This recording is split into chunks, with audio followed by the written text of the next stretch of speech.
Hey everybody, welcome. Paula Vail here. Welcome to the show. Oh my gosh, I am so happy today to share with you a gentleman that I have enjoyed his materials and what he does over the years. And he is here to talk about his new #1 book, which is fantastic. It's called Focus. And I have with us today David Essel. He is a master business relationship and success coach. He's a counselor, a TV radio host, author of 10 books, inspirational speaker. And we're just going to have so much fun today, David. I want to say thank you right off the bat. Oh, you're very welcome, Paula, and I'm excited to be a part of your show. You know, with you putting out messages like this about the reality of success, it will help so many people achieve what they want in life, which is what I love about what you're doing. Yes, thank you. Thank you so much.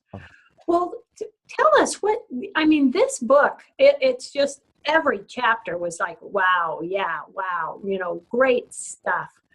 First, what triggered you to write this, and tell us some of what you think are the highlights. Well, Paula, an interesting question. This is a follow-up to our last #1 bestseller that was called Positive Thinking Will Never Change Your Life, but this book will. The Myth of Positive Thinking, the Reality of Success. And after that one went #1, we knew that we had to come out with a book that was more step-oriented. So the book Positive Thinking Will Never Change Your Life, there's a lot of great stories, success stories, but it was very deep into belief systems and the difference between the conscious and the subconscious mind, which we still go over a little bit in this book. But we didn't give the step-by-step approach that I really wanted to give. The book got way too long, quite frankly. The #1 bestseller, Positive Thinking Will Never Change Your Life, it just exploded in length. And so I said, we're going to have to wait. But we didn't have to wait long. And about 8 months after that book was released and it went #1, my publicist, TJ Torriello, said, we need to get the next one ready. So this is a follow-up book, which goes into exposing the myth again about the law of attraction. But the subtitle is Slay Your Goals. And what we wanted to do was give a step-by-step guide that if someone was sitting there thinking, okay, now what do I really do to lose the weight, to make the money, to forgive someone? We've got amazing stories about forgiveness in there. What do I do? What steps do I follow? So this book, Focus, Slay Your Goals, actually, we hand you the steps. In 90 days, if you follow what we tell you to follow, in 90 days, you can see a radical change in your life. And if you just keep doing that every 3-month program, at the end of a year, you'll be blown away at who you've become. Yeah. So are you saying that the focus is our #1 option? I mean, is that really what we want to focus over positive thinking? What's the difference there? Yeah, well, with focus, what we're saying is we're going to choose one goal, and we teach you in the book how to choose that one goal. And it's not necessarily, here's a surprise secret giveaway. It's not necessarily, Paula, what you want to do. And that blows people's minds. Like people say, I want to earn $1 million a year. But what you might find when you do our program is that before you do that, you've got to get rid of an addiction. Or before you try to blow up your salary, you really need to forgive someone from your past that could be holding you back on the subconscious level that you don't even know. So we take you through and say, listen, get hyper-focused. You're going to choose one goal, follow our program on how to choose that one goal. You're going to commit 6 days a week, a minimal of 1 hour a day to this one goal. And you're going to do that for 90 days. And it's in the focus that we can see results. So many of us brag about our ability to multitask. We say, well, I can read a book and have the TV on in the background and have my kids out there eating dinner. And you're not going to comprehend a darn thing in that book. I promise you. Right. So we say, if you're going to get focused and if you really want to see success, like some of the people in the book, Evelyn Keeling lost 245 pounds by getting super focused. Marquette King, who's the punter for the NFL team, the Oakland Raiders. I mean, he got super focused. He had no intention in football in college of ever being a punter. But there's a great story about him that when he got super focused and he saw where his natural talent was, that he left his position as a wide receiver, became a punter in college, and that brought him into this incredible lucrative contract in the NFL. So we want people to know that when all you have to do is follow the book. When you get super focused and you stay on that path for 90 days, Paula, you'd be amazed. Now, you're not going to lose 240 pounds in 90 days. But let's say that you have 40 pounds to lose and you can lose 25 pounds in that 90 days, which means that in about 4 months, 90 days is 3 months, in about 4 months, you can lose that extra 25 pounds. And in a year, you just keep repeating the program. If you have 100 pounds to lose, you can lose 100 pounds in a year. So, Angela, one of the other people we talk about, I love her story. In 90 days, she doubled her income without a college degree, only a high school education. And we tell her complete story in the book. So we tell stories to excite you. And then we give you the program to follow, so you're not out there whistling in the wind going, well, that's great that they got all that success. What the heck do I do? Follow the program. Yes. And this program can be for whatever that reader, what they want to bring into their lives or manifest, change. And that makes it really wonderful because it can be for you and your desires. It doesn't matter if you're trying to cut down on the amount of sugar you eat or alcohol you drink, or it doesn't matter if you're trying to figure out how to create deep love. We've got a profound chapter on profound love, as the title is called.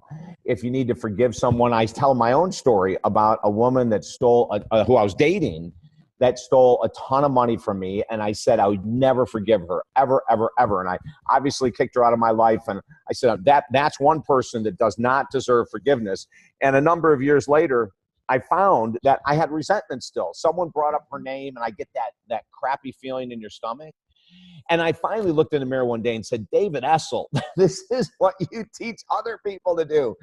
For gosh sake, and so I tell this story in the book, of how I just attacked it for 6 to 8 months without her ever knowing, Paula, and I was able to forgive her completely. And here's a funny antidote to this thing. So I go through and I forgive her completely, and I had texted her. We had texted back and forth. This is a long time after we had dated, and after I had done the work, and I go, holy cow, I'm seeing her name come up on my phone, and there's no sour pit in my stomach. Listen, 2 months ago, now this is, the book was finished in last summer. 2 months ago, she texted me and said, hey, I know you're probably still really mad at me. Of course, I don't tell anyone that I'm doing all this forgiveness work on them. There's no need to do that. You can come to closure on your own by following what we say in the book. She texted me and said, hey, I know you're still probably really upset with me, and you have every good reason to be, but I'm wondering if you could help my current boyfriend who's in a jam with a former wife. Paula, this is the test that proves that what we teach works. I immediately texted her back 20 minutes later and said, heck yes. And she said, oh my God, I can't believe you said yes. We're out to dinner. He'll take my phone outside. He walked outside. I gave him a 30-minute counseling session, absolutely at no charge. He was so grateful. And when he gave the phone back to her a little while later, she texted and she said, you know what? You are one amazing man. Thank you. But Paula, anyone can achieve this. If you were abused by your parents, if you were cheated on by a former partner, and you hold that sour place in your stomach, when you get the book Focus, Slay Your Goals, you'll see what to do to accomplish any goal if you're willing to do the work. Yes, because when we hold that in, that's damaging ourselves. Yeah. That's just hurting ourselves. That's wonderful to help with that. Yeah, and Paula, you can't just say turn the other cheek. Mm-hmm. And you can't just say, I'm going to forgive that person because it's the right thing to do. It's the Buddhist thing to do. It's the Christian thing to do. It's the Muslim. That stuff doesn't work. You really have to work your butt off. It's the same thing if you're trying to lose weight or increase your income or find deep love. Listen, all of this, and we also dismantle the famous law of attraction in this book. You can create all the vision boards you want. You can say all the affirmations you want. If you're not out there doing the work and hustling your butt off, for whatever the goal is, Paula, all that other stuff is a waste of time. And we prove that it's a waste of time in the book. Yeah. Because really, along with, a positive attitude or our affirmations, beliefs, we have to have action. We have to be doing something to put that out there. That's right. That's right. What we say in the book, if you commit 6 days a week for 90 days, and you do the work that we ask you to, you will be blown away at, number one, how much your attitude changes because of what you're doing. Number two, how your self-confidence improves. Number three, how your self-esteem or self-love improves. Like if you just commit 90 days to the program that we offer in the books, Focus, Slay Your Goals, you're going to be shocked at what, a number of years ago, there's an author who I just love. His name is Bill Phillips, and he wrote a book, Body for Life. And I remember it was 1997, and I was reading the book, and I didn't agree with what he wrote about. Okay, I'm reading it, and he's talking about this certain diet, and he's talking, and I go, you know what? I don't agree with the guy. And I put the book down, and the next day I picked it up, and I said, wait a minute. If I don't agree with him, but I don't have the body I want, maybe I should give it a shot. And I threw myself into his 90-day program, Paula, and at the end of 90 days, my body was a freaking rock. And so what I say to people is, if you're listening to Paul and I, you're viewing, you're watching, you're whatever, and you're going, oh no, I love the law of attraction, I think David's wrong, but you don't have what you want in your life, give this book a shot. You will be shocked at how many cool stories, people that have come back from affairs, people that have found a path to God that they never thought they would find. I mean, anything that you want is in this book. And the greatest news that we've been saying is we give you the steps to follow. Mm-hmm. Yeah. And would you say it's important to have balance? What we put out there mentally and what we put out there in effort and, what we do. In the morning, we offer a morning routine and an evening routine, which I think are crucial to follow, and they're both super short. We say that the morning routine can be 15 minutes long or 30 minutes. Mine is an hour, but I've been doing this a long time, and I don't want to give that hour up. But the morning routine is that how to get the day started, how to get your mind started in the right direction. Love it. And we think that's crucially important to jumpstart your day. Then the evening routine is about slowing down and being grateful for what you accomplished, even if it wasn't everything you wanted.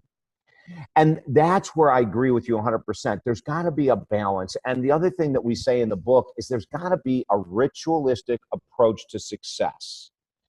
It can't be willy-nilly. So we tell you, like I just said, here's your morning routine, here's your evening routine. You just need 1 hour a day. If you want to put more than 1 hour a day into this massive life change, go ahead. But we say if you just get focused, that balanced approach, what you just said, that's 1 hour a day, to lose the weight, to change your finances, to forgive someone, to find deep love. I'm not saying that you have to get out of balance and put 6, 7, 8 hours a day into a goal, Paula, because I agree with you. People can get overstressed and go, oh, well, that girl that lost 240 pounds, she didn't have to work. By the way, she did have to work.